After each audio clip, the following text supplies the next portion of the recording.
Donc, si nous revenons vraiment à notre sujet, la consécration est quelque chose de très très important dans la marche avec le Seigneur. Pourquoi? Parce que si nous n'obéissons pas à Dieu, le diable n'a aucune raison de nous obéir. Il ne peut pas obéir à quelqu'un qui n'obéit pas à Dieu. Pour les raisons que je viens de vous dire. C'est-à-dire que quand il se met, et c'est dur pour le cœur de Dieu en fait. Il dit, oui, c'est tes enfants. Tu as versé ton sang pour eux. Mais c'est comme si on les partage. Que non, ils ont ça à moi. Ils ont ça à moi. Ça va passer par quoi? Non, ils ont l'incrédulité. Ils ont la froideur. Ils ont le manque de prière. Ils ont la colère. Ils ont la médisance. Ils ont l'impudicité. En fait, c'est ça en fait. Il faut véritablement que celui qui veut marcher avec le Seigneur se sanctifie. Qu'il soit véritablement coupé du monde, qu'il fasse un examen de conscience et qu'il se dégage de tout ce que le diable a en lui. Puisque la Bible nous dit, dans Jean, Jésus-Christ va dire, le prince de ce monde vient et il n'a rien en moi. C'est très fort. Il n'a rien en moi. De telle manière que quand tu le commandes, sors d'ici, fais ceci, fais cela, tu délivres de la maladie ou de quoi que ce soit, il n'a pas d'autre choix que de t'obéir. Il ne peut pas faire autre chose que de t'obéir. C'est pour ça que Jésus disait au Père, Père, pour moi, je sais que tu m'exauces toujours. Parce que quoi? Parce que je fais toujours ce qui t'est agréable. Amen. Et la Bible dit dans Jean chapitre 9 que Dieu n'exauce pas les pécheurs. Vous connaissez également Ésaïe 51. Ma main n'est pas trop courte pour sauver, ni mon oreille trop dure pour entendre. Ce sont vos péchés qui mettent une barrière entre vous et moi. Ce sont vos péchés qui vous empêchent de voir ma face. Donc, il n'y a rien de nouveau sur le soleil. Ce qui a été, c'est ce qui sera. C'est la même chose aujourd'hui en fait. Or, la différence aujourd'hui, c'est qu'entre deux, il y a quand même le Fils de Dieu qui est venu verser son sang et qui est ressuscité d'entre les morts et qui est vivant. Et par la foi en son nom, nous devons pouvoir vaincre les forces des ténèbres. Luc 10, 19, je vous ai donné le pouvoir de marcher sur les serpents, les scorpions, sur toute la puissance de l'ennemi et rien ne pourra vous nuire. Écoutez la parole du Seigneur. Rien ne pourra vous nuire. Quand le Seigneur donne ce verset, quand les gens lisent souvent, ils voient c'est la force pour chasser les démons. C'est vrai. Mais si tu veux chasser les démons alors que tu es dans le péché, mais en gros, les démons vont te rire au nez. La Bible dit que le Fils de l'homme est paru pour détruire les œuvres du diable. Il est menteur et pécheur criminel dès le commencement. Donc les premières œuvres du diable que le Seigneur a détruites dans nos vies, c'est le péché. C'est le péché. C'est tout ce qui est désagréable à Dieu. C'est tout ce qui ne le glorifie pas. Tout ce qui ne le glorifie pas. Et Dieu veut une sanctification totale. Totale. Comme que le diable ne commence par nous mentir en disant que Dieu ne regarde qu'au cœur. En fait, ça c'est un mensonge du diable. Je vais vous démontrer dans la parole que cette parole qui vient du diable, finalement, en a fait tomber beaucoup d'un et que c'est sorti hors contexte. Puisque oui, il y a un verset de la Bible qui dit que Dieu ne regarde pas aux apparences, mais il regarde au cœur, puisqu'il est juste. Dieu ne juge pas. C'est parce que les hommes jugent sur les apparences des autres. Mais Dieu juge sur tout. Il regarde les profondeurs du cœur de l'homme. Mais en ce qui concerne la sainteté, Dieu veut une sainteté intérieure et extérieure. Et de toutes les façons, Jésus dit si l'intérieur est propre, l'extérieur sera aussi propre. Souvenez-vous de Ussa. Vous vous souvenez qui était Ussa? C'était ce gentleman, ce gentilhomme, serviteur de l'Éternel, qui était en route avec David pour ramener l'arche de l'Éternel à Jérusalem. Vous savez ce qui lui est arrivé? À un moment donné, l'arche de l'Éternel, les chevaux étaient en train de porter l'arche de l'Éternel. L'arche de l'Éternel devait tomber en fait. Il s'est rendu compte que l'arche de l'Éternel penchait et devait tomber. Mais mes amis, quelles étaient les dispositions de son cœur? Il avait une telle révérence pour le Seigneur qu'il pouvait se coucher pour que l'arche tombe sur lui. Il ne voulait pas que l'arche de son Dieu touche la terre. Voilà quelles étaient les dispositions de son cœur. Et regardez ce qui lui est arrivé.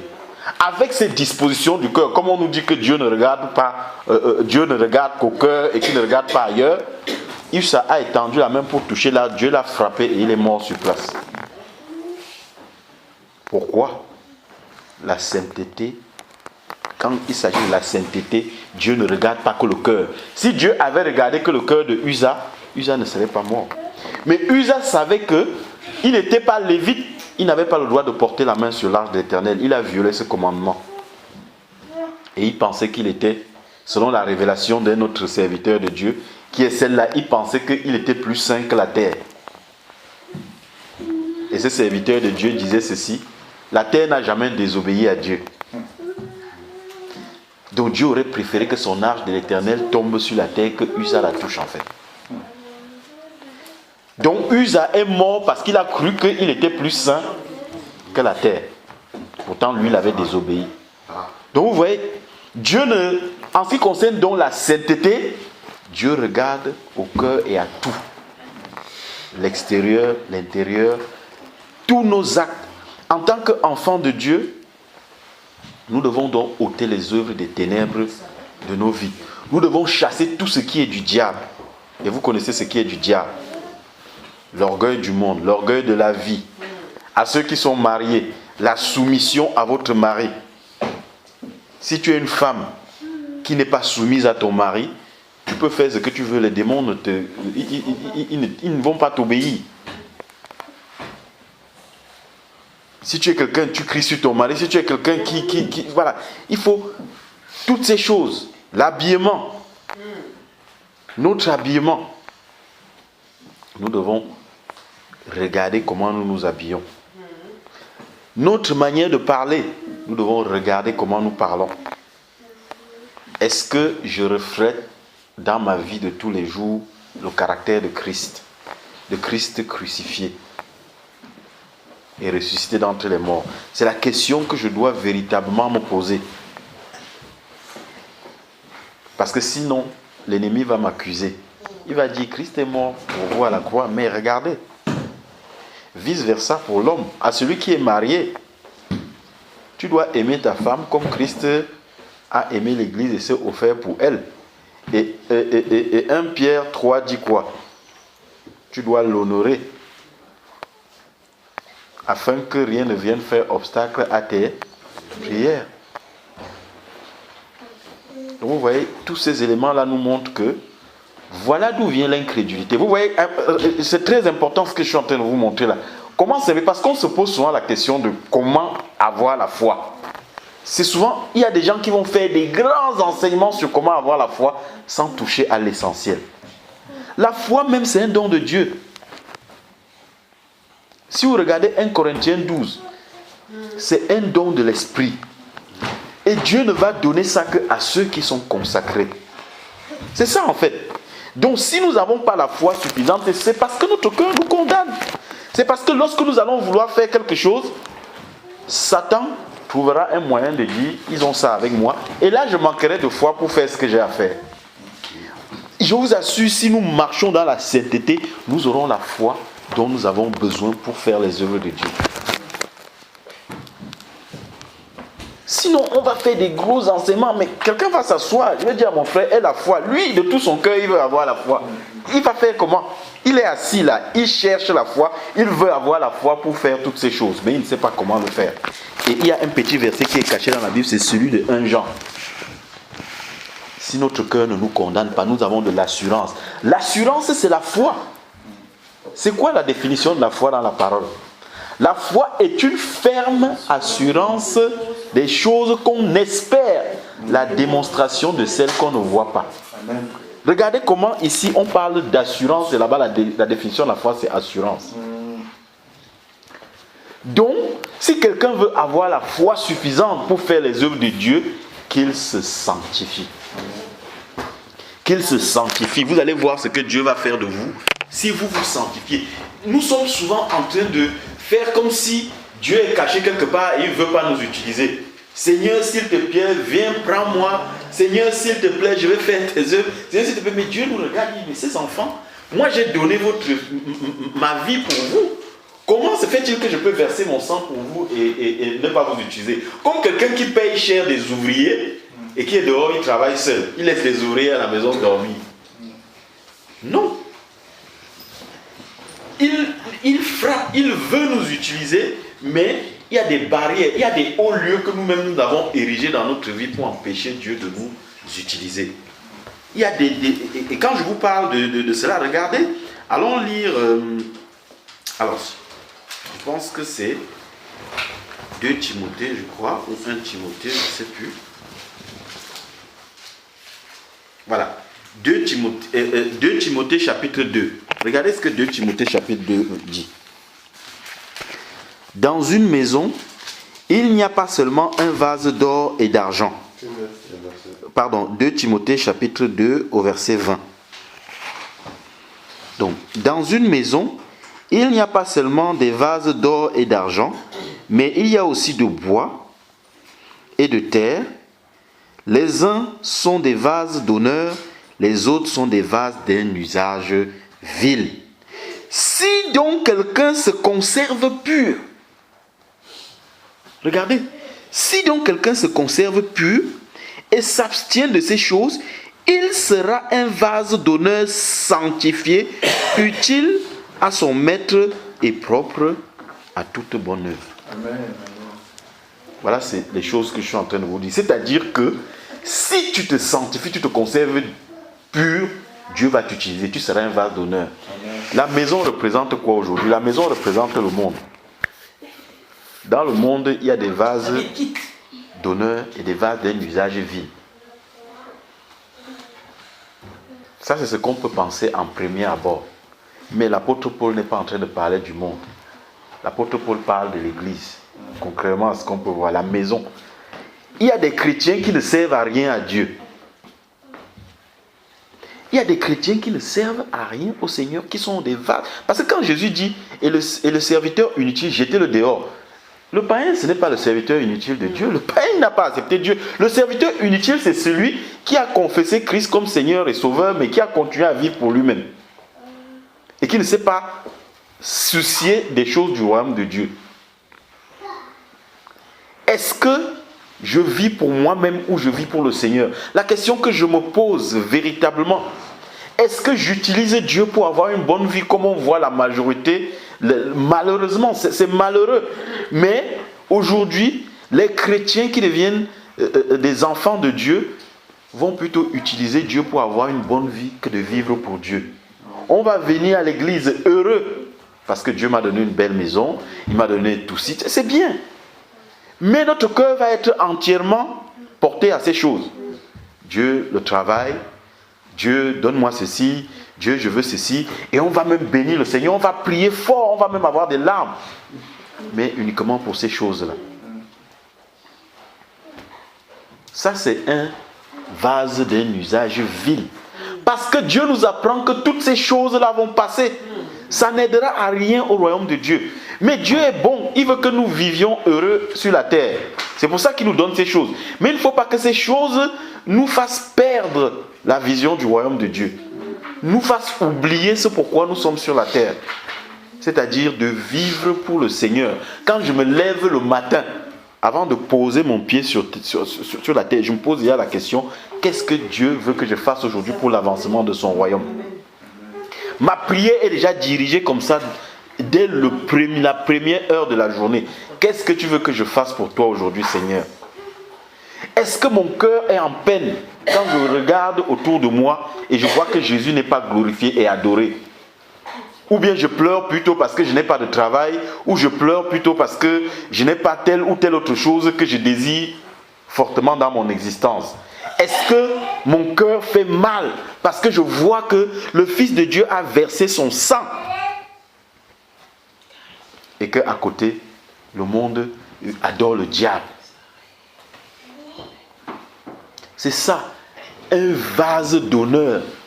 Et vous voyez, pour que j'en arrive à cela, il faut que je me coupe du péché, de toutes choses qui sont désagréables au Seigneur. Il faut que je me sanctifie. Et quand on parle de sanctification, c'est vrai que c'est l'objet de tout un enseignement. On ne va pas en parler Il ne faut pas croire qu'il faut commencer à mettre une loupe sur ma vie comme ça là et regarder les choses et jeter. C'est la conséquence de la sanctification. La sanctification, c'est quoi? C'est se couper et se mettre à part pour Dieu. C'est de prendre des temps d'excellence pour le Seigneur. C'est d'être continuellement dans la prière et dans le jeûne. Parce que celui qui est saint, c'est Dieu seul. Et si je me sanctifie, c'est-à-dire si je me mets à part avec Dieu, forcément, Dieu va ôter toutes les choses qui ne le glorifient pas dans ma vie. Je ne dois pas faire comme les pharisiens. Ah oui, bon, Dieu dit il ne faut pas faire ça. Je regarde, aujourd'hui j'enlève. Demain l'objectif c'est d'enlever telle chose. Je verrai comme les pharisiens que la loi n'a rien amené à la perfection et que par moi-même je n'arriverai. La Bible dit que c'est par la foi en Jésus-Christ que nous sommes délivrés du péché. Par la foi en Jésus. Donc, quand le Saint-Esprit va me montrer telle chose, j'ai dit au nom de Jésus-Christ, aujourd'hui tel péché tu tombes. Au nom de Jésus-Christ, aujourd'hui telle séduction tu tombes. Et j'avance comme ça. Je ne vais pas commencer à jeûner 15 jours pour chasser un péché. Je vais finir les 15 jours de jeûne, le péché sera toujours là. Parce que ce n'est pas par les œuvres, c'est par la foi. Quand je jeûne et je prie, c'est pour être en communion avec mon Père. C'est pour avoir des temps d'excellence avec lui. C'est pour, comme Jérémie disait, que je sois comme une pâte entre ses mains pour qu'il me donne la forme qui lui est agréable. C'est ça l'objectif de mettre des temps à part. Et quand je fais ça, Dieu va sortir tout ce qui est du monde en moi. Tout ce qui est de l'amour du monde. Parce que Dieu c'est un grand Dieu, il ne partage pas. C'est un Dieu jaloux parce qu'il est un Dieu glorieux. Dieu ne va pas venir lutter avec les smartphones, lutter avec notre travail ou lutter avec nos courses, je ne sais pas quoi encore. Dieu ne va pas se battre avec ces choses. Si nous n'avons pas compris qui il est, il va se mettre à la porte et il va continuer à frapper. Jusqu'à ce que nous comprenions qu'il est le roi de rois. Comme nous avons chanté ici tout à l'heure. Il y a quelqu'un qui a prié en disant que il ne faut pas que nos prières soient des abominations à Dieu. C'est vrai. Si nous chantons comme ça là, et qu'à côté nous ne lui donnons pas la place qu'il lui est due, c'est une abomination. Nous sommes des religieux. Dieu, oui, tu es. Après à côté, on dit Seigneur, bon ça c'est mon domaine. Moi je contrôle ici. Ça, voilà. Ça, je te laisse faire. Donc il faut véritablement que nous nous donnions corps, âme et esprit au Seigneur afin qu'il nous délivre de toutes les choses, qu'il nous modèle lui-même. 1 Chronique 16 dit que quoi? Les yeux de l'Éternel parcourent toute la terre pour chercher un cœur qui lui est entièrement acquis. Amen. Chronique 16, 9. C'était Dieu qui cherche. Ce n'est pas nous qui sommes en train de le chercher. C'est lui qui nous cherche. Il cherche un cœur. Il cherche un cœur qui veut lui donner entièrement sa vie. Un cœur qui veut vivre pour lui. Un cœur qui veut lui plaire. Un cœur qui se lève le matin et qui dit Seigneur, je veux te plaire en toutes choses. Quand le serviteur que Dieu a mis dans ton assemblée pour t'enseigner te dit ça ce n'est pas bon, tu jettes. Tu te dis c'est Dieu qui parle, même si je n'ai pas la conviction. Comme on dit, parce que vous savez aujourd'hui, il y a un mot aussi qui est dans l'église aujourd'hui, c'est je n'ai pas la conviction. Quand on enseigne les gens, on leur dit ça, ce n'est pas agréable à Dieu. Je n'ai pas la conviction, c'est l'orgueil. On est enflé d'orgueil. On veut que le Seigneur lui-même vienne nous dire que ça, ce n'est pas bien. Dans ce cas, le Seigneur, on est en train d'accuser Dieu en lui disant que tous les gens que tu as établis pour que ton église soit édifiée, là, non, Seigneur, tu n'aurais pas dû faire ça. Il fallait que tu viennes parler à chacun. La Bible dit que Dieu résiste aux orgueilleux et il fait grâce aux humbles. La crainte de l'Éternel, c'est le commencement de la sagesse. C'est la science. Donc voilà comment nous allons obtenir la foi. Voilà comment la foi va venir. Regardez, les apôtres, ils n'ont pas passé leur temps à prier. Ou l'apôtre Paul, qu'est-ce qu'il a fait pour avoir tout ce qu'il a eu pour servir le Seigneur? Tout ce qu'ils ont fait, c'est qu'ils se sont consacrés à Dieu. Quand Jésus leur a appelé sur la barque, Jean et son frère, ils ont lâché la barque avec leur père sur la barque et ils ont suivi le Seigneur. Et c'est ce symbole-là en fait. Quand je viens à Dieu, j'étais dans le monde. Je vivais ma vie comme tout le monde. Je travaillais le matin, J'allais à mon sport, je regardais mes matchs de foot, je faisais toutes sortes de choses comme tout le monde. Le jour où le Seigneur m'appelle, je lâche tout. Amen. Et je commence à le suivre. Et j'essaye de conformer ma vie à sa parole. J'essaye de m'examiner moi-même. Parce que si je ne m'examine pas moi-même, la Bible dit dans 2 Corinthiens 13 que examinez-vous vous-même pour voir si vous êtes encore dans la foi. Examinez-vous. Donc si je ne m'examine pas, ça veut dire que je ne me soucie pas de plaire au Seigneur. Or, si je m'examine devant le Saint-Esprit va me dire ça. Ma fille, mon fils, corrige ça. On sera une pâte. Il va prendre la pâte, il va la modeler, il va enlever les épines, il va donner la forme, il va colmater les parties qui sont cassées. Et on va devenir un vase d'honneur utile à notre maître et propre à toute bonne œuvre. Amen. Voilà là où le diable nous trompe. On cherche à avoir la foi, on cherche à avoir des choses, mais on ne sait pas comment faire. On ne sait pas par où commencer. C'est là que ça doit commencer. C'est Dieu qui donne la foi. Est-ce que nous sommes appelés à Christ nous-mêmes? C'est le Seigneur qui par sa grâce nous a appelés. C'est le Seigneur qui par sa grâce nous a délivrés. C'est le Seigneur qui par sa grâce nous a accordé la foi suffisante pour croire que Jésus-Christ est le Fils de Dieu et venir à lui afin d'être sauvé. Donc voilà. On ne va pas ici détailler les péchés ou quoi que ce soit. Si nous sommes nés de nouveau, je sais que chacun au fond de son cœur sait ce qui est désagréable à Dieu dans sa vie. Parce que le Saint-Esprit nous l'a dit. Et examinons-nous encore. Lorsque nous faisons cela et que le Saint-Esprit nous montre, jetons et commençons à travailler à l'œuvre du Seigneur. Maintenant, pour équilibrer, parce que la parole de Dieu est équilibrée, on va lire un autre verset qui va vous troubler et qui peut même paraître contradictoire par rapport à ce qu'on vient de dire là. On va aller dans Matthieu.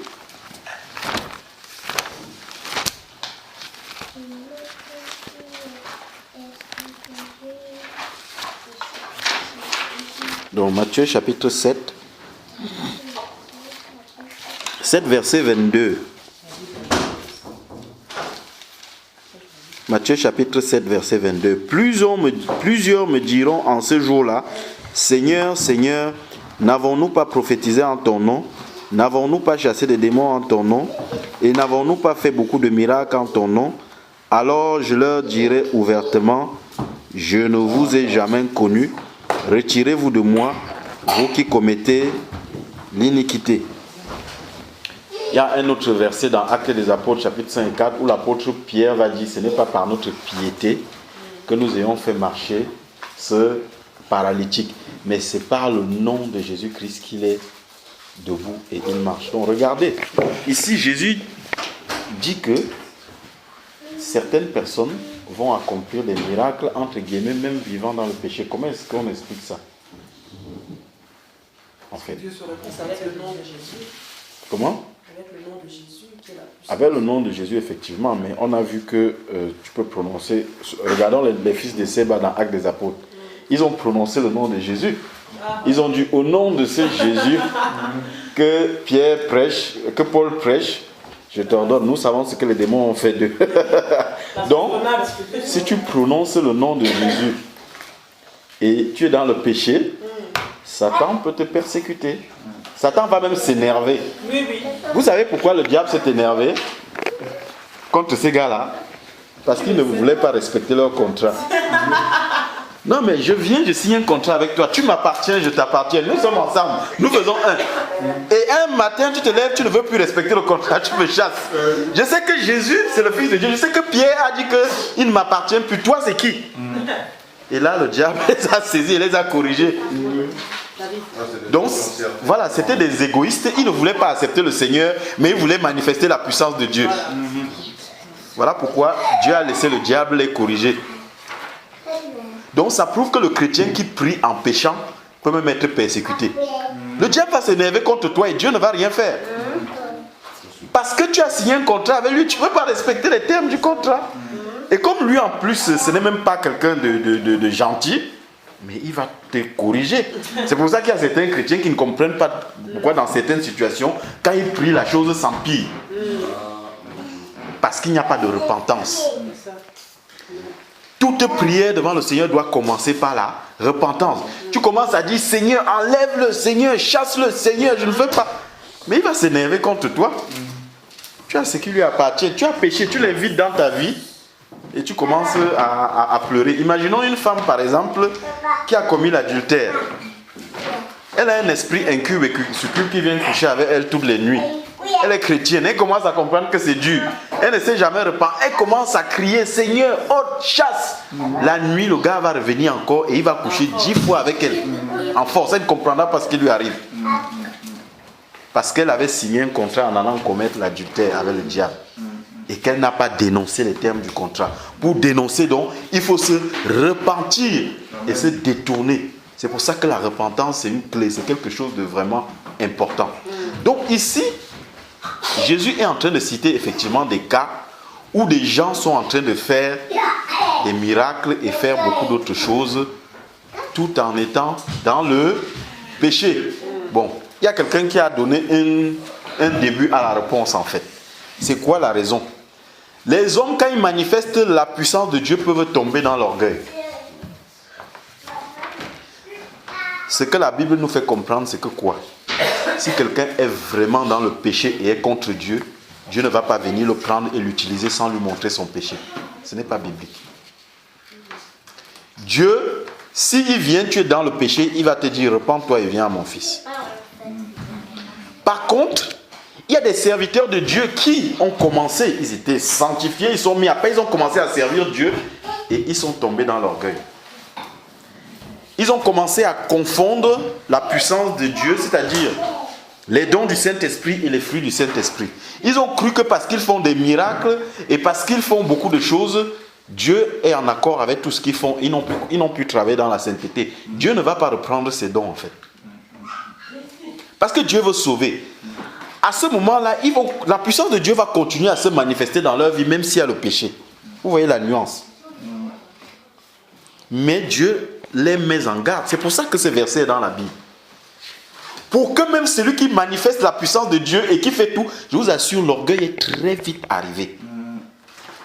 Très très vite arrivé. Quelqu'un va penser que parce qu'il touche un paralytique, il se lève, il marche, que je suis déjà au paradis avec le Seigneur. Il ne se soucie plus de sa sainteté en fait. Ça va avec celui qui est debout.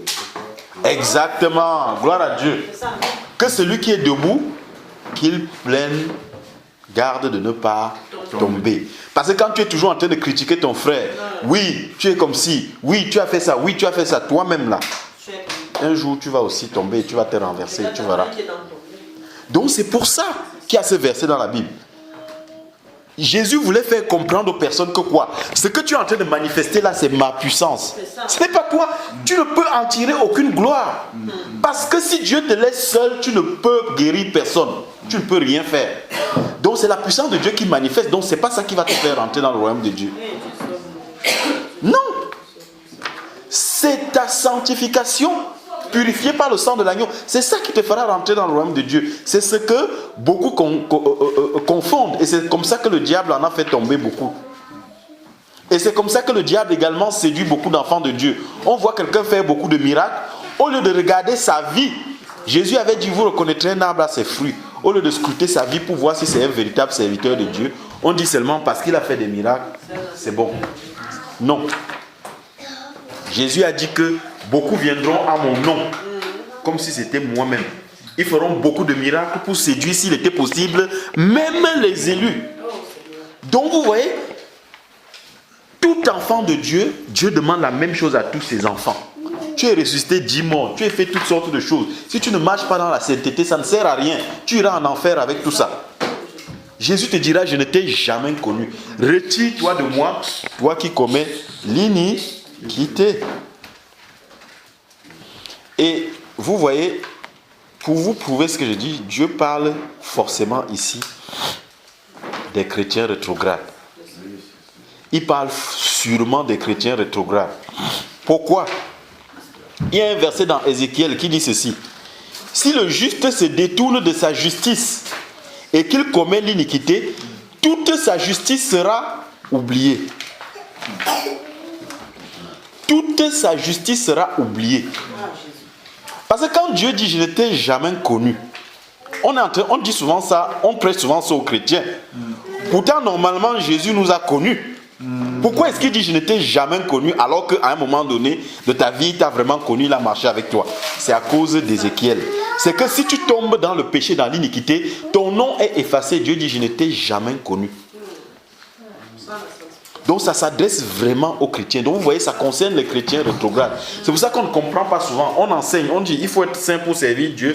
Après on voit ce verset-là, on ne comprend pas comment les choses marchent ensemble. C'est cela en fait. La sainteté, que personne ne vous trompe, parce qu'on va souvent dire ça, on va dire non. C'est juste la foi. Que non, c'est parce qu'on n'a pas la foi. Mais oui, pourquoi est-ce qu'on n'a pas la foi? On a vu un Jean, il nous a dit pourquoi est-ce qu'on n'a pas la foi. Si notre cœur ne nous condamne pas, nous avons de l'assurance devant lui.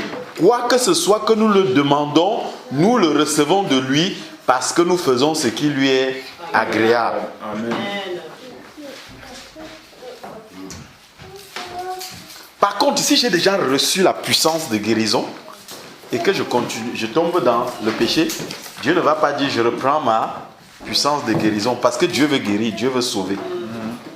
Mais il y a Matthieu 7, 23 qu'on vient de lire qui me met en garde dans sa parole. Que demain, que je sache ce qui va me marier, je vais dire à Dieu que j'ai guéri tout un quartier. Ça ne changera rien pour lui en fait. Il dira simplement je ne t'ai jamais connu. Et maintenant, pour encore continuer toujours dans l'équilibre, il ne faut pas non plus que nous tombions dans... Il faut que je sois d'abord complètement consacré avant que Dieu commence à me servir. C'est encore un autre mensonge du diable. C'est-à-dire, je vais commencer à scruter ma vie. Je vais commencer à tourner sur moi-même. Comme si, en fait, tout dépendait de moi. C'est-à-dire que si ma vie n'est pas encore complètement propre, je ne vais pas commencer à faire l'œuvre de Dieu. C'est encore un mensonge du diable. Nous devons croire par la foi en Jésus-Christ. C'est-à-dire que quoi? Examiner ma vie, ça va me prendre un temps. J'examine tout. Je prends une décision de suivre le Seigneur. Je prends une décision de vivre dans la sainteté. Je passe un temps à examiner. Quand j'ai fini, je demande pardon à Dieu. Je me lève, je commence l'œuvre de Dieu. C'est ça en fait. Sinon le diable va nous fermer dedans. Il nous dira toujours ah non, le côté là de ta vie n'est pas encore propre. Le côté là de ta vie, et je deviens orgueilleux parce que je pense que l'œuvre de Dieu tourne autour de moi. C'est très subtil. Hein? Vous voyez comment en voulant chercher faire des choses, on peut encore s'enliser par l'ennemi. Et là c'est comme si tout tourne sur moi. Moi je ne suis pas encore, donc on ne fait rien. Dieu n'aime pas ça. Dieu aime l'enfant. On écoute le message de Dieu. Ok, j'ai écouté. J'examine ma vie. Ça me prend un certain temps. Je me repens et je décide de commencer l'œuvre du Seigneur. Et quand je vais commencer l'œuvre, effectivement, Dieu va continuer à me remplir. Dieu va me montrer des problèmes. Je peux avoir même une infimité à l'instant, mais Dieu me pardonne et il me pousse à aller faire le travail. Et après, il y a l'assiduité dans la prière. Mais vraiment, c'est ça la chose la plus importante. La plus importante. Vous connaissez toutes les paraboles que Jésus a données sur la prière. Sans la prière, tout est vain et tout est vil. Sans la prière, on va apporter la mort et non la vie. Celui qui sort pour aller évangéliser sans prier va endurcir les gens. Il va endurcir les gens. C'est tout. Parce que quand il n'y a pas l'esprit à la mort, en fait, c'est comme si tu vois un lion en train de déchirer la viande. Tu dis, lion, c'est la viande, que c'est plutôt les herbes que tu dois manger. Tu commences à l'empêcher. Qu'est-ce qui va se passer? Il va te déchirer. Va donc arracher la viande dans la bouche du lion. Mais je vous assure, c'est ce qui se passe quand on sort pour évangéliser. Le lion représente le diable. Et ces hommes-là, ils se sont donnés eux-mêmes au diable. Volontairement. Et si nous devons prêcher pour les sortir de la gueule du diable, il faut que nous ayons l'Esprit de Dieu avec nous. Sinon, on va les endurcir, c'est tout. Et c'est pour ça que Jésus disait, ne donnez pas vos perles aux pourceaux, de peur qu'ils ne les foulent aux pieds, qu'ils se tournent et qu'ils vous déchirent.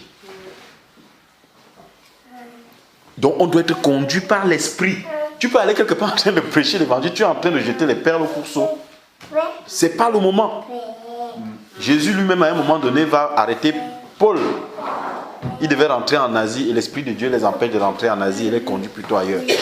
Donc, il faut demeurer vraiment au pied du Seigneur. Avoir des temps de qualité avec le Seigneur. C'est la règle. C'est vraiment, c'est-à-dire tout ce qu'on a dit aujourd'hui là revient à cela. Parce que on ne peut pas par exemple dire il faut évangéliser mais...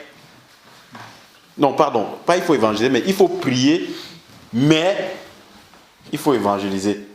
On entend souvent dire ça. Qu'il faut prier mais il faut faire aussi telle chose. En fait, c'est qu'on ne comprend pas ce que c'est que la prière. Est-ce que je peux servir... Je vais donner un exemple. Je suis dans le gouvernement de Macron. Je m'en vais me voir Macron, je discute avec Macron. Et je rentre dans ma circonscription et je commence à faire le contraire de ce que Macron a demandé. Est-ce que c'est possible ça? Si je suis avec Macron, Macron va me donner sa volonté. Il va me dire voilà comment je vais diriger. Et je vais aller faire ça. Sinon, Macron va me limoger. Si je n'applique pas la politique du gouvernement, je n'ai qu'à démissionner, c'est tout. Donc si je prie, je me rapproche de l'Éternel des armées. Le feu de Dieu va me consumer. Personne n'aura plus besoin de me dire va évangéliser. Ou va faire telle chose. Je vais me lever tout seul, je vais sortir. Regardez Ésaïe. Ésaïe chapitre 6.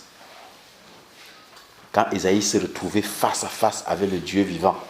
Dieu ne lui a pas dit va. Dieu a simplement dit qui enverrai-je? Qui marchera pour nous? Ésaïe a dit me voici Seigneur.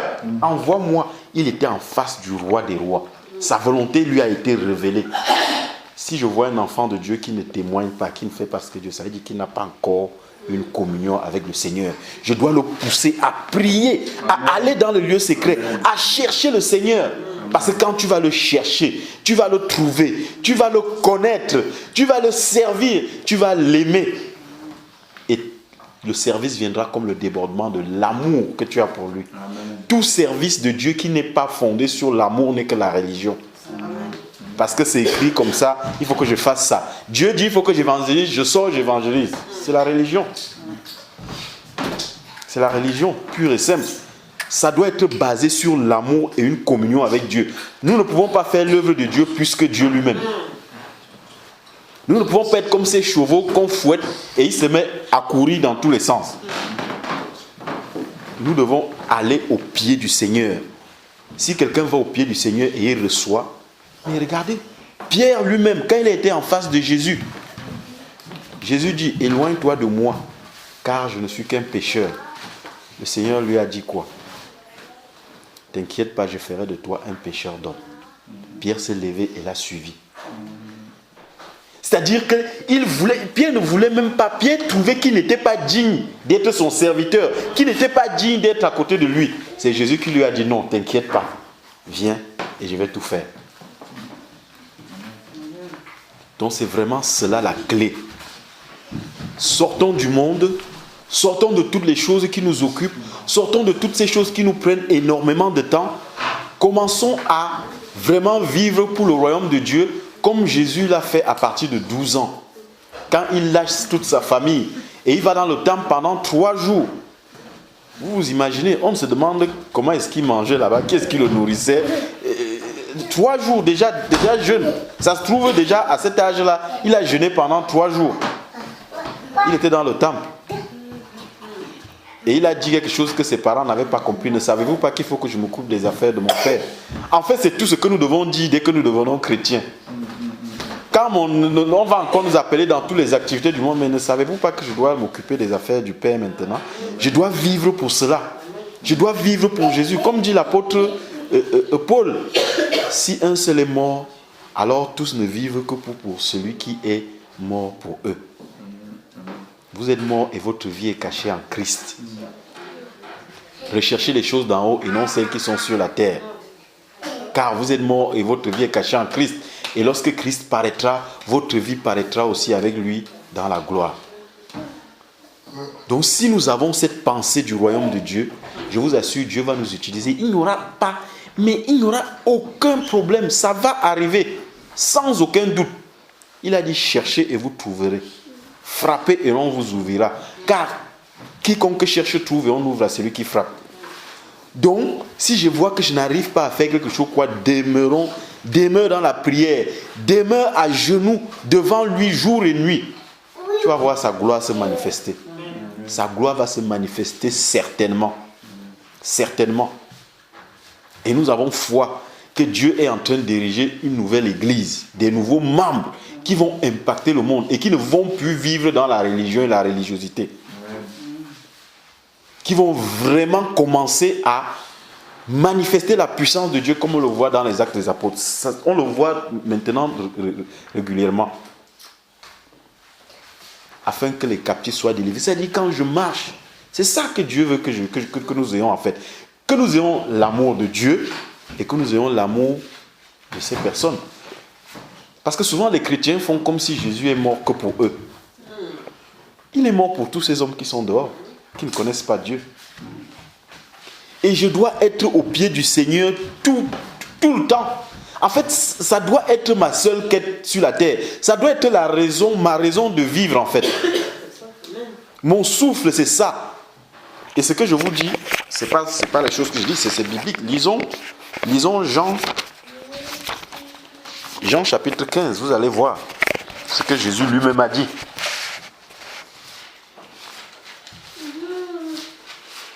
Jésus commence en disant, « Je suis le vrai cep et mon Père est le vigneron.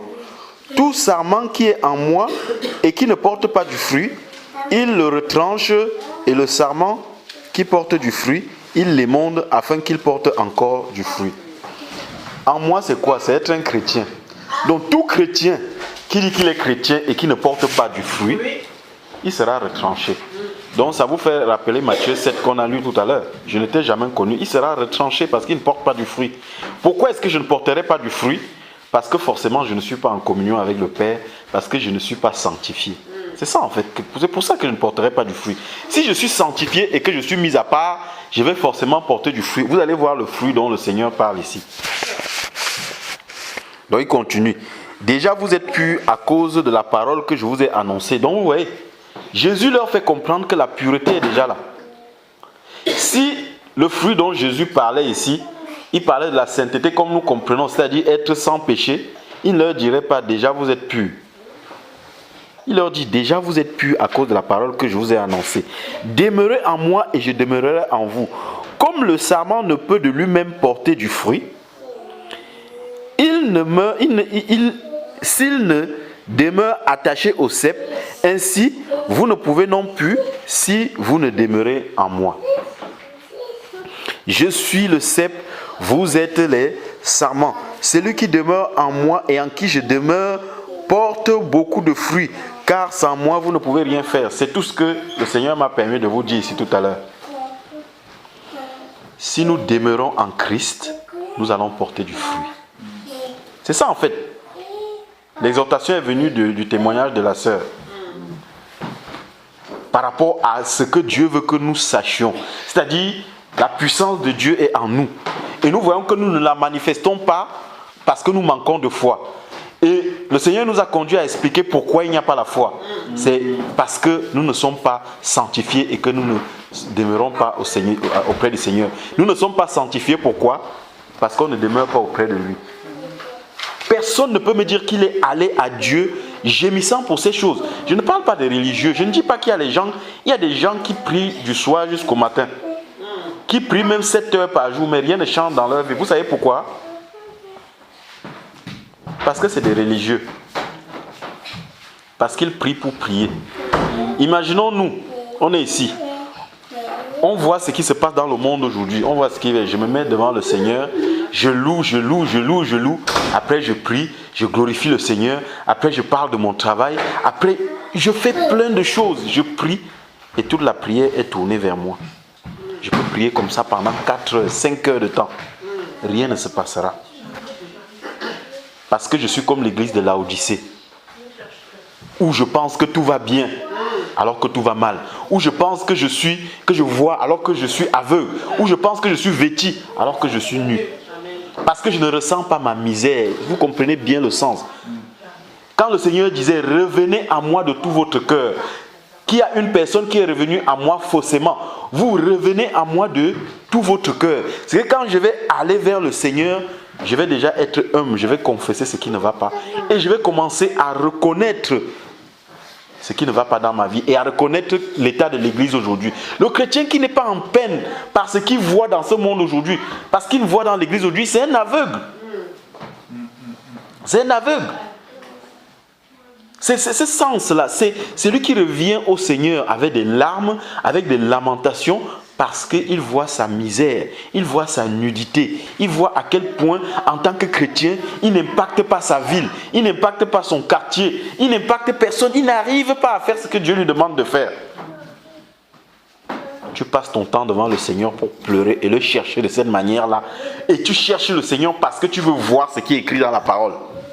Tu veux voir ce qui se passe dans les actes des apôtres, tu le cherches de cette manière-là, tu vas le trouver. Vous voyez, Jésus dit la même chose. Donc, en gros, on peut conclure aujourd'hui assez simplement que si nous ne portons pas de fruits, le Seigneur l'a dit, c'est parce que nous ne sommes pas sur le cep. Nous ne sommes pas. Ou bien nous sommes sur le cep et la racine est toute petite comme ça en fait. Il y a quelque chose de tout petit. Nous sommes en train de casser et le Seigneur essaye de démonder en fait. Donc revenons au cep, revenons au Seigneur de tout notre cœur. Je suis le cep et vous êtes les sarments. Celui qui demeure en moi et en qui je demeure porte beaucoup de fruits, car sans moi vous ne pouvez rien faire. Donc verset 5, 6. Si quelqu'un ne demeure pas en moi, il est jeté dehors et les sarments comme les sarments, et ils sèchent, puis on ramasse les sarments, on les jette au feu et ils brûlent. Si vous demeurez en moi et que mes paroles demeurent en vous, demandez ce que vous voudrez et cela vous sera accordé. Regardez maintenant la suite. Si vous portez beaucoup de fruits, c'est ainsi que mon Père sera glorifié et que vous serez mes disciples. Donc celui qui ne porte pas de fruits n'est pas disciple de Jésus-Christ. Voilà ce qu'il dit.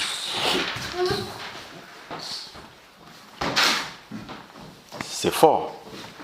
Es-tu vraiment disciple du Seigneur? Depuis que tu es venu au Seigneur, combien d'âmes sont venues au Seigneur par ton intercession, par ta prière? Tu as gémi pour combien d'âmes devant le Seigneur? Tu as gémi, tu as pleuré pour combien de à genoux, en sanglots, pour que le Seigneur touche leur cœur et touche leur âme? Combien de personnes sont venues au Seigneur par ton intercession? Ce n'est pas que l'évangélisation, hein. Nous ne sommes pas tous appelés à aller évangéliser dans la rue. Il y a certaines qui vont gagner des âmes à genoux. Parce que je vous assure, il y avait, dans l'histoire de l'église des anciens, on nous montre que il y a beaucoup de personnes. Si je prends le cas simplement de Finney. Finney, c'est quelqu'un qui a gagné toute une partie des États-Unis à Christ. Il y avait des personnes, ils étaient, je pense, au nombre de 12. Ils arrivaient dans une ville, ils trouvaient un coin retiré et ils priaient pendant 1 mois au même endroit avant que ceux-ci ne viennent commencer à annoncer l'évangile. Quand on devait voir Finney prêcher l'évangile et voir des âmes, on devait dire, mais celui-là est rempli de Dieu. On ne voyait pas ce que les autres faisaient dans l'ombre. Donc vous voyez, parce que quand on va dire que tu n'as pas gagné, tu vas commencer à dire, non, je ne peux pas évangéliser. Non, ce n'est pas ça. Ce n'est pas ça. C'est la victoire se gagne à genoux. Gémis pour les âmes, en commençant par les siens. La Bible dit que si quelqu'un n'a pas soin des siens, il est pire qu'un infidèle. Tu dois te dire que mon frère, ma soeur, mon père, ma mère qui ne connaît pas le Seigneur, ils vont tous être perdus. Si Dieu m'a allumé comme une lanterne dans cette famille, c'est pour que j'apporte la lumière à ma famille. Je vais commencer à pleurer à genoux tous les jours, à citer les noms des membres de ma famille pour que Dieu les touche, à citer les noms de ceux que j'ai rencontrés. Si j'ai annoncé l'évangile à quelqu'un, je passe mon temps à combattre dans la prière, parce qu'il y a des forteresses qui doivent tomber. C'est cela en fait que Dieu nous demande. C'est cela être un vase d'honneur. Et pour que tout ceci réussisse, il faut bien se rappeler tout ce qu'on a dit aujourd'hui. Parce que si je me mets à genoux, je prie, alors que je ne me mets pas en peine de mes fautes devant Dieu, voilà, la porte est comme fermée, elle est vaine. Mais si je vis comme Dieu veut et que je suis continuellement en communion avec lui, je vous assure, je vais sortir un jour, je vais parler. Ce que j'aurais dû gagner en une année d'évangélisation, en un jour, je vais sortir, le Saint-Esprit va faire ce que... Vous voyez, donc il faut vraiment revenir. C'est ce que Jésus enseigne ici dans Jean 15. Jésus nous dit donc que la clé, c'est d'être en lui et qu'il soit en nous, en fait. Donc par la foi, déjà, la sainteté, c'est par la foi en lui. Donc si je suis en lui, forcément, je serai pur. Parce qu'il va tout enlever. Satan ne pourra pas m'approcher. Et ensuite, je vais porter beaucoup de fruits. Et si je porte du fruit, le Père sera glorifié. Et pour vous montrer que le fruit dont le Seigneur parle, c'est les âmes, regardez la suite ici. Verset 16, donc du même chapitre 15. Ce n'est pas vous qui m'avez choisi, mais moi. Je vous ai choisi et je vous ai établi afin que vous alliez et que vous portez du fruit et que votre fruit demeure. Afin que ce que vous demanderez au Père en mon nom, il vous le donne. Si on parle uniquement de sainteté, c'est-à-dire dans le sens les fruits de l'esprit, c'est-à-dire la bénignité, la tempérance, ainsi de suite, Jésus ne peut pas dire que je vous ai établi afin que vous alliez pour porter ce fruit-là. Quand Jésus dit je vous ai établi afin que vous alliez, ce sont les âmes. Le cœur de Dieu bat pour les âmes. Les âmes. Jésus-Christ est mort pour les âmes. Donc notre cœur aussi doit battre continuellement pour les âmes. Tous les jours de notre vie, nous devons rechercher les stratégies pour gagner les âmes. Les stratégies, c'est un combat. Nous sommes rentrés dans un royaume, le royaume de Dieu. Et nous combattons contre le royaume des ténèbres. Et le combat, c'est quoi? Satan tire les gens dans son royaume. Et nous, de notre côté, on les ramène de ce côté. On les ramène. C'est ça en fait. Donc vous voyez un chrétien qui vit dans le royaume de Dieu et qui ne porte aucun fruit. C'est celui dont Jésus parle. C'est le vase vide. C'est le vase vide. Donc tout ce qu'on a dit aujourd'hui, c'était comment est-ce que nous allons arriver vraiment à être puissants dans l'œuvre de Dieu. Amen. C'est ce qu'on a détaillé, ce que le Seigneur nous a permis vraiment de détailler pour finir par ici, véritablement. Donc le résumé d'aujourd'hui, c'est-à-dire mettre à part pour le Seigneur. Être à part pour lui et pour des bonnes raisons, non pas pour des raisons religieuses. Pour des raisons religieuses. Imaginez-vous un roi, je vais vous donner encore une parabole pour que vous compreniez. Un roi qui est en train de régner sur son royaume. Son royaume a plusieurs villes. Il y a 14 de ces villes-là qui sont en ruine, complètement en ruine. Moi, je suis dans la 15e ville. Je sais que toutes les autres villes sont en ruine. Et je m'en vais saluer le roi. Le roi a son cœur déchiré. Il est en peine. Il est assis parce qu'il regarde ses images. Il dit, roi, comment ça va? Oh mon roi, ma ville va bien. Je suis bien avec toi. Je te glorifie. Comment est-ce qu'il va réagir? Il sera très triste de moi et il va me trouver comme quelqu'un d'inhumain. Moi, je sais que les autres sont en ruine.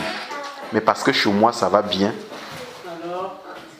Tout va bien. C'est ça les chrétiens d'aujourd'hui. Moi, je suis sauvé. Moi, je vais au paradis. Mon nom est écrit dans le livre de vie. Je ne m'inquiète pas de ces autres.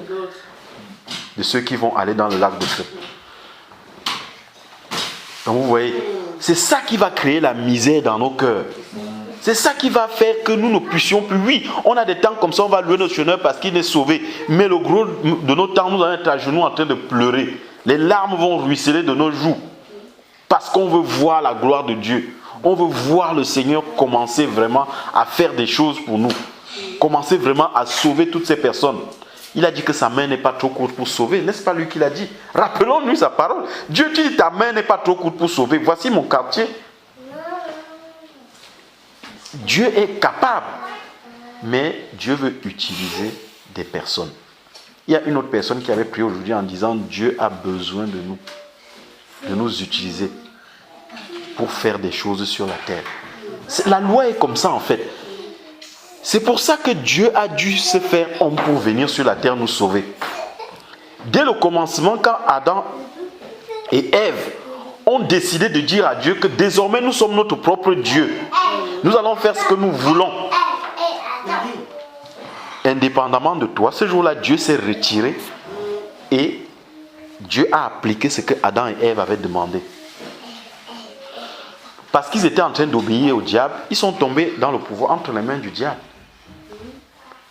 Depuis ce jour-là, on est comme dans un monde où Dieu est à l'extérieur et celui qui doit agir dans ce monde-là doit être à l'intérieur. C'est pour ça que la condamnation étant tombée sur un homme, Dieu a dû se faire homme pour venir payer dans ce monde, annoncer l'évangile. Et depuis qu'il est parti, il doit réutiliser les hommes. S'il commence à agir d'une certaine manière, le diable va dire que ce n'est pas juste. Parce que celui-là, il sait que Dieu est juste. Et il joue là-dessus. Donc nous devons, véritablement, Dieu a besoin de ses enfants. L'Église est l'armée visible de Dieu sur la terre. Donc nous ne devons plus dormir, nous devons vraiment nous lever. Où nous sommes, dans notre quartier, dans notre ville, faire ce qu'il faut faire pour gagner des âmes au Seigneur, faire ce qu'il faut faire pour que le royaume de Dieu vienne. Vous voyez, c'est ça la prière de notre Père. Quand je prie tous les jours, je dis que ton règne vienne, que ta volonté soit faite. Je ne fais rien pour ça. En fait, je suis un religieux. Je récite la prière comme on récite partout et c'est fini. Alors que quand je prie cette prière-là, si je m'arrête 2 secondes, le Saint-Esprit me pose la question, est-ce que Dieu règne sur ce monde? Non. Est-ce que sa volonté est venue? Non. Déjà, sa volonté n'est même pas accomplie dans le cœur de ses enfants. Combien de fois à l'extérieur? Donc vraiment, voilà ça à quoi le Seigneur veut que nous nous occupions et que nous travaillions. Parce que, je vous assure, mes bien-aimés, Jésus est à la porte. Il revient bientôt. Je vous ai donné le témoignage dernièrement du songe qui m'a réveillé, en fait. Le Seigneur, dans ce songe-là, on était avec quelqu'un, en fait. Dieu m'a donné plusieurs messages dans ce songe. Il y avait quelqu'un, on vivait tous. Il y avait quelqu'un, en fait, chaque fois, je le voyais toujours à genoux. Je le voyais constamment à genoux, en fait. Je vous relate vraiment le rêve. Il était chaque fois à genoux. Il était tout le temps à genoux en train de prier. Je me souviens, chaque fois dans le rêve, je le voyais à genoux. Il se lève, il s'agenouille, il se lève, il s'agenouille, il se lève. À un moment donné, cette personne est venue nous parler. Comme si c'est Dieu lui-même qui parlait. Il dit, prépare-toi et prépare ta famille à ma venue. Il m'a dit ça 3 fois de suite la nuit. Je vous assure, 3 fois de suite, par 3 reprises. Je vous ai dit ça la fois dernière. Prépare-toi et prépare ta famille à ma venue. Et dans le rêve, j'étais angoissé. En fait, c'est comme si la venue de Jésus-Christ devait se passer dans les heures qui suivaient, en fait. J'étais vraiment tétanisé. À l'état du monde à ce moment-là, c'est-à-dire qu'on n'était pas prêt à la venue du Seigneur. Donc encore plus fortement dans ces temps de la fin, nous devons vraiment nous lever et faire l'œuvre du Seigneur sans compromis. Comme s'il nous restait, je ne sais pas moi, 1 an, 2 ans avant que le Seigneur... Si on nous dit aujourd'hui que Jésus-Christ revient dans 2 ans, regardez ce que nous allons faire. C'est comme ça que Dieu veut que nous travaillions en fait. Et c'est vrai aujourd'hui, je vous assure, en termes de prophétie biblique, tout est accompli pour que le Seigneur revienne. Tous les signes pour sa venue. Donc, aujourd'hui, ce n'est que 2 Pierre qui dit le Seigneur ne tarde pas à l'accomplissement de sa prophétie. Mais il use de patience parce qu'il ne veut pas que les autres se perdent. Parce que si Dieu permettait que son Fils revienne aujourd'hui, je vous assure, je ne sais pas si 2% des chrétiens seraient sauvés. Je ne sais pas si 2% seraient enlevés en fait. Donc Dieu lui-même retarde l'échéance en exhortant. Je vous assure, moi, quand j'ai entendu parler de l'enlèvement, tout ça, ça ne m'avait jamais touché de cette manière-là, jusqu'à ce que je le vois. Je disais toujours, bon, depuis le temps de Paul, on parle de Jésus revient, oui, il va revenir, mais c'est sûr que ce n'est pas dans cette génération. Sachant bien entendu que quand quelqu'un est mort, pour lui, c'est aussi comme si c'est fini. Parce que si tu meurs en état de péché, que Jésus soit revenu ou pas, tu es perdu. Donc c'est la même chose. Soit Jésus revient, soit tu ne seras pas vivant à sa venue, soit tu vas partir avant. Donc en quelque sorte, tu dois être prêt à tout moment. Comme dit Paul aux Thessaloniciens, il ne faut pas que ces jours nous surprennent. Ne dormons pas comme les autres, car nous sommes les enfants de lumière. Veillons. Et comme Jésus disait, veillez, car vous ne savez ni le jour ni l'heure. Veillez. Amen.